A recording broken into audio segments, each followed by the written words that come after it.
আপনারা সবাই সঙ্গে ছিলেন, কাজে আমার নতুন করে বলতে হবে না। যা যা দৃশ্য, যা যা কথাগুলো বলা হয়েছে, এটা বর্ণনা যদি দিতে হয়, শব্দ যদি ব্যবহার করতে হয়, তাহলে বলতে হবে একটা বিভৎস দৃশ্য।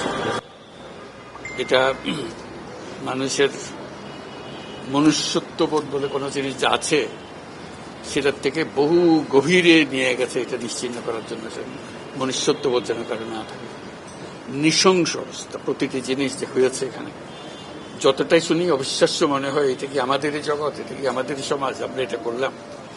এবং যারা নিগৃহীত হয়েছে, যারা এটা শিকার হয়েছে, তারা আমাদের সঙ্গে আছে। তাদের মুখের থেকে শুনলাম কিভাবে হয়েছে। কোনো ব্যাখ্যা নাই। এটা ব্যাখ্যা থাকলে কিছু একটা হলে মানুষ বোঝে যে এটার কারণ ছিল। এটা বিনা কারণে রাস্তা থেকে উঠিয়ে আনার মতো কথা।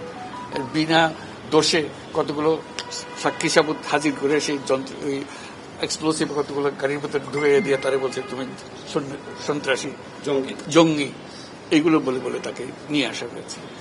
এবং এইরকম ইন্টারোগেশন সেল, এরকম টর্চার সেল, এরকম টর্চার সেল সারা বাংলাদেশ জুড়ে আছে। সেটাও শুনলাম আজকে। আমার ধারণা ছিল যে এটা বোধহয় এখানে আয়নাগর বলতেছি কয়েকটা আছে, এখন শুনতেছি আয়নাগরের বিভিন্ন ভার্সন সারা দেশ জুড়ে আছে।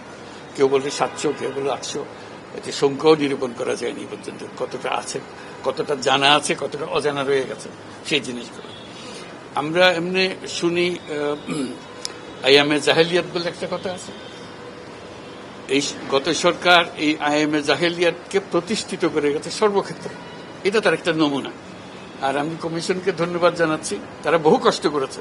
অন্যান্য কমিশন তো তারা করেছে, অন্তত তারা নিজেদের ঘরে বসে করতে পেরেছে। এদেরকে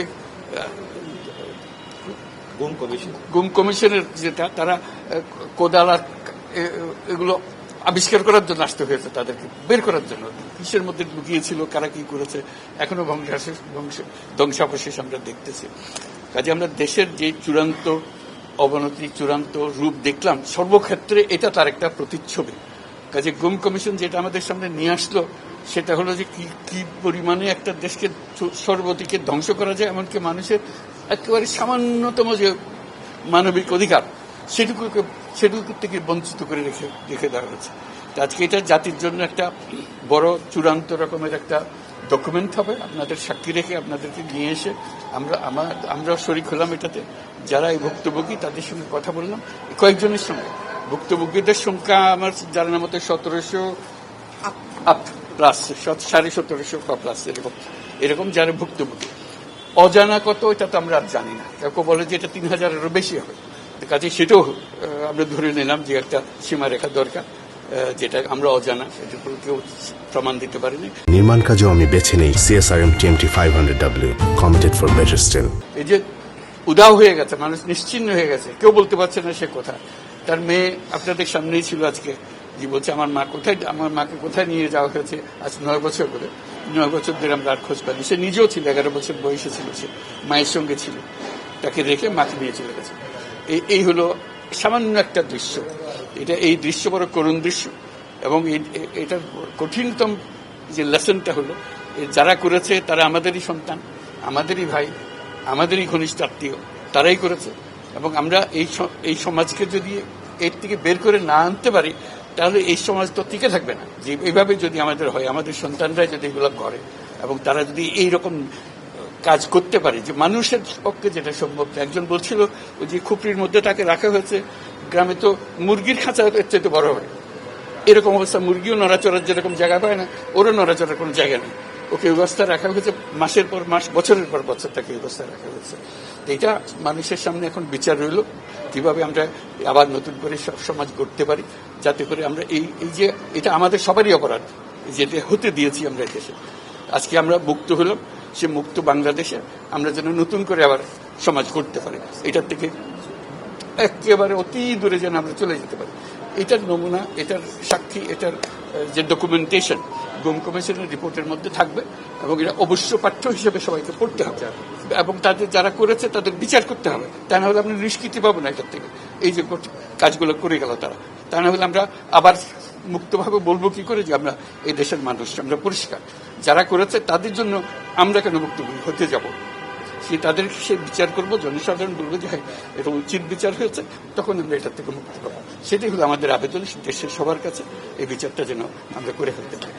এইগুলো সব এভিডেন্স, যা যা আমরা দেখলাম, এভিডেন্স গুলো সিলগালা করে রাখা হবে, যাতে করে কেউ বিনষ্ট করতে না পারে, যখন বিচারের কাছে যেহেতু এটা প্রমাণ হিসেবে ব্যবহার করতে পারে, সেই হিসেবে আমরা থাকি। ক্ষতিপূরণ হিসেবে আমরা দেখি না, আমরা দেখছি যে ন্যায় বিচারটা তার জন্য হয় অতি তাড়াতাড়ি হয়, যে বিচার দীর্ঘসূত্রিতায় পড়ে থাকবে, সেই জন্য এটা থেকে নিষ্কৃতি পায়। এটা আমাদের ফার্স্ট প্রেফারেন্স। তারপর দেখা যাবে তাদের কি করা যেতে পারে। তার জীবনটা ফিরিয়ে দিতে পারবো না যে জীবনের মাধ্যমে সে গেছে, অন্তত দেখলে মনে সান্ত্বনা হবে। আমি জায়গাটা দেখে এসেছি। ওই মেয়েটা, যে বাচ্চা মেয়ে, যে বলতেছেন আমার মাকে আর দেখতে পেলাম না, কোথায় চলে গেল, আজ পর্যন্ত কেউ খবর দিতে পারলো না সে বেঁচে আছে না মরে গেছে, মরে গেলে কোথায় আছে। The whole existence of this government is because of this, that we don't want to stay in that darkness that has been created around us. So we want to create a new environment, new, as we say, new Bangladesh, as the students have been claiming all the time. So that led to the reform commissions. One of them is this disappearance commission, which led us to see this thing. If we didn't have that commission, probably it will be just a storytelling. Nobody will believe, somebody will say yes, somebody will say no. Now they have concrete proof, and now they will go to the justice. So this is one step. And then what happens to the rest of the institutions? You are dealing with something that they have done. Will this be repeated in future? That's something we have to make sure that it's not repeated in future. No way. Nowhere near it. This is the worst ever in the whole world possible.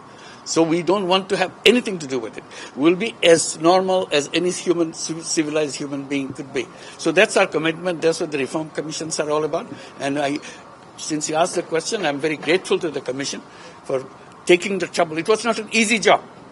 They had to fight in all directions to discover. This is a whole discovery mission.